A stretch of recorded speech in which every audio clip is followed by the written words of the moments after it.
जय Hind news, जनतेच्या हितासाठी निर्भीड पत्रकारिता। सांगलीतील त्रिकोणी बागेची दुरावस्था आणि प्रशासकीय दुर्लक्ष, तातडीने उपाययोजना करण्याची मागणी। सांगली शहरातील त्रिकोणी बागेला सध्या उकळा आली असून येथील सोयी सुविधांचा पूर्णपणे बोजवारा उडाला आहे। बागेच्या या दयनीय अवस्थेबाबत स्थानिक नागरिकांनी लोकहित मंचकडे आपली कैफियत मांडत तीव्र संताप व्यक्त केलाय। प्रमुख समस्या तुटलेली बाकडी। नागरिकांना विश्रांतीसाठी असलेली बाकडी पूर्णपणे तुटली असून ती बसण्यायोग्य राहिलेली नाहीत। खराब भिंती, बागेच्या संरक्षक भिंती आणि कडे खराब झाल्याने बागेचे सौंदर्य पूर्णपणे नष्ट झाले आहे। मोकाट कुत्र्यांचा सुळसुळाट। बागेत मोकाट कुत्र्यांचा वावर वाढल्याने सकाळी फिरायला येणाऱ्या ज्येष्ठ नागरिकांना आणि लहान मुलांना सुरक्षिततेचा गंभीर प्रश्न निर्माण झाला आहे। बागेची ही अवस्था पाहून नागरिकांमध्ये प्रशासनाविरुद्ध प्रचंड रोष असून आम्हाला मूलभूत सुविधा कधी मिळणार असा सवाल उपस्थित केला जात आहे। आमची मागणी, संबंधित विभागाने या प्रश्नाकडे गांभीर्याने लक्ष देऊन त्रिकोणी बागेची तातडीने दुरुस्ती करावी आणि मोकाट कुत्र्यांचा बंदोबस्त करून बागेला पुन्हा ऊर्जित अवस्था मिळवून द्यावी। आम्ही बसायला बाकडे असतात ते पूर्णपणे तुटलेले आहेत। आम्हाला बसायला व्यवस्था केलेली नाही आहे, त्यामुळे बागेचं सुशोभीकरण करावं, आम्हाला बाग घालून मिळावेत। नमस्कार, मी आशा पाटील। गेली कित्येक वर्षे मी इथं त्रिकोणी बागेमध्ये फिरायला येते। आमचा बराच ग्रुप आणि सिनियर सिटीजन इथं रोजचे फिरायला असतात, पण आज जी ह्या बागेची अवस्था झाली आहे ती अतिशय दयनीय झालेली आहे।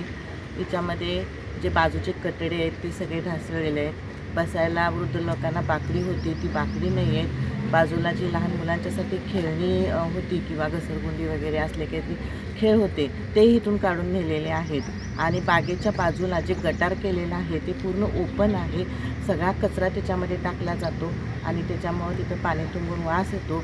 तर ह्यासाठी शासनानं, महानगरपालिकेनं ह्याच्याकडे लक्ष दिलं पाहिजे। ह्याच्यामध्ये एखादा कामगार नेहमीचा कायमस्वरूपी इथं रुजू केला पाहिजे आणि इथं जे वृद्ध लोकांच्यासाठी एक विरंगुळा केंद्र आहे त्याच्यावरती चांगल्या पद्धतीनं लक्ष देऊन ह्या लोकांचं जगणं सुसह्य केलं पाहिजे ही मी अपेक्षा करतो। आम्ही इथं हास्य क्लबमध्ये रोज येतो आहे। आम्ही ज्येष्ठ नागरिक आहे, पण इथं काय व्यवस्था नाही आहे। इथं सगळे बाग मोडलेले आहेत, परत वॉचमॅन नाही आहे, लोट झाड स्वच्छता नाही आहे। सगळी कुत्री येऊन इथं नाचतात, अंगावर येतात आमच्या। आम्हाला यायचं का नाही हे आम्ही रोज विचार करतोय। कुत्र्याला भिवून रोज कुत्री इथं नाचतात, समोर गाड्या लावतात। पाणी मारायला लागले की एका ठिकाणीच पाईप सोडून जाते, कोण मारते काय कळत नाही। आणि सगळं पाला वगैरे पडलेला आहे, दारात गाड्या लावतात, या जायला वाट नसते। तिथं सगळी बागेची दुरावस्था झालेली आहे। बागेची जागा तर एवढी चांगली आहे, पण इकडं लक्ष द्यायला कुणीही येत नाही।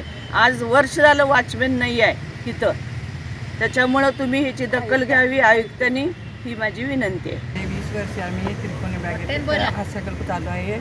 आमच्या बागेची दुरावस्था आहे, बाकडे वगैरे तुटलेले आहे, ते बसवून द्यावे। आणि पावसाळ्यामध्ये आमचे इथं बसायला काय व्यवस्था नाही, शेड वगैरे बांधून द्यावे। आम्ही ज्येष्ठ नागरिक आहोत, आम्हाला सुविधा करून द्यावेत, ही आमची तुम्हाला नम्र विनंती आहे।